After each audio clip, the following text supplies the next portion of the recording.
Israeli Foreign Minister Gideon Sa'ar has confirmed that Israel will initiate negotiations on the second phase of the detainee deal. Israeli media also reported that Prime Minister Benjamin Netanyahu will hold a security consultation today. Netanyahu has rejected Hamas' request to link the release of the remaining hostages to ending the war.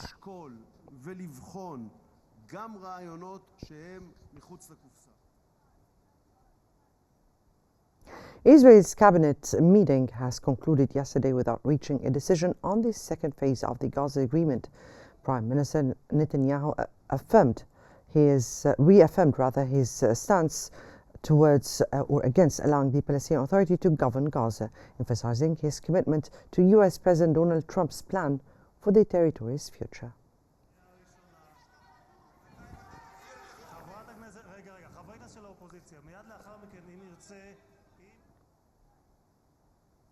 The Commissioner General of the United Nations Relief and Works Agency for Palestinian Refugees, the UNRWA, has warned of the agency's potential collapse due to the Israeli Knesset laws targeting its funding.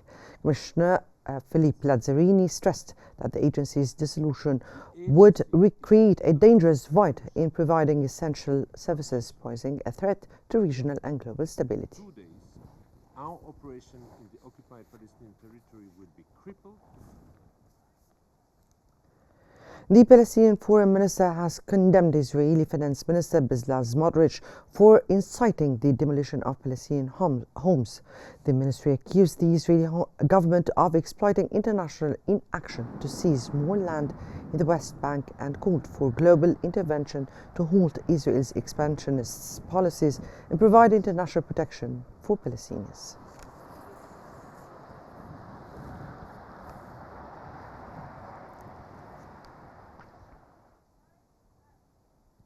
The Tulkarm Governorate has reported that the Israeli army has threatened to demolish 16 homes in the besieged Tulkarm refugee camp, which has been under siege for 26 days.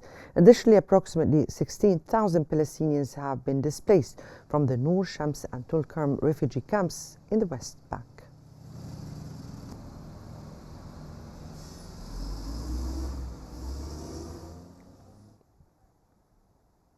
Israeli occupation forces have continued the aggression on the city of Tulkarm and its camp for the 23rd consecutive day and on Nur Shams camp for the 10th day amidst Israeli escalation.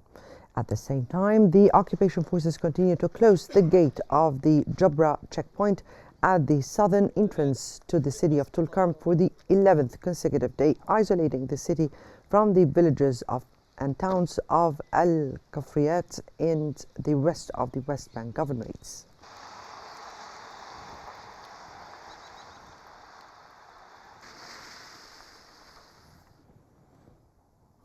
The Palestinian Ministry of Health has announced that the death of a 10-year-old child who succumbed to injuries sustained in an Israeli airstrike on the town of Qabatiyah, south of Jenin, 2 weeks ago.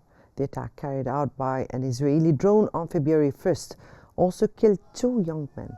This brings the total number of Palestinian casualties in Jenin to 26 since the beginning of the ongoing Israeli offensive a month ago.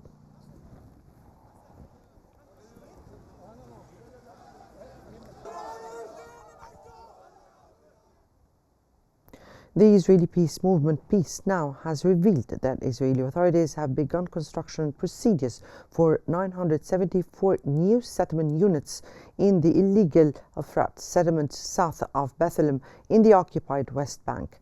The movement warned that Netanyahu's government is imposing facts on the ground that threaten prospects for peace.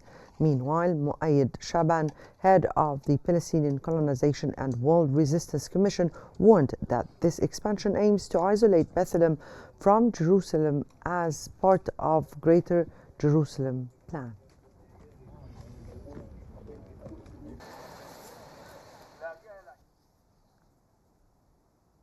The Palestinian National Council has denounced the brutal treatment and torture of Palestinian detainees in Israeli prisons, calling it a retaliatory policy aimed at breaking their spirit and depriving them of basic human rights.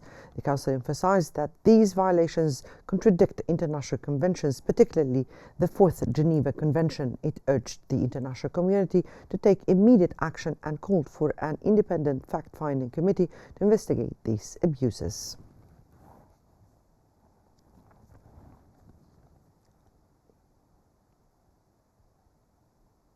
U.S. Republican Senator Lindsey Graham has said that there was a very little appetite for the U.S. to take over Gaza in any way, shape or form.